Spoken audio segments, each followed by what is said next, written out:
No, Frederick, I will not let you choose what I wear, and I will not let you choose what I say. I will say what I have to say, and I will speak the truth the way I see it. Decide where you sit and where you stand. And I can see the colors that you are wearing, this evening, and that's why I am purposely wearing blue and white. Because with all due respect to the green, the red, and the black that you have purposely put on this evening, blue and white will always prevail.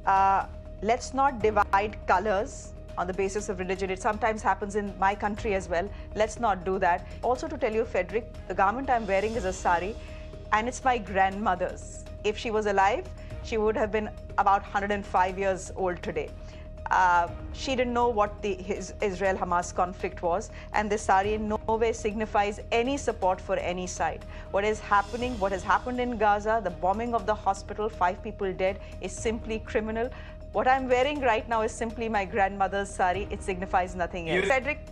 No, Frederick, I will not let you choose what I wear, and I will not let you choose what I say. I will say what I have to say, and I will speak the truth the way I see it. Truth, of course, has many versions. There is one version coming from Israel, and there's another version coming from Gaza. We've put both out.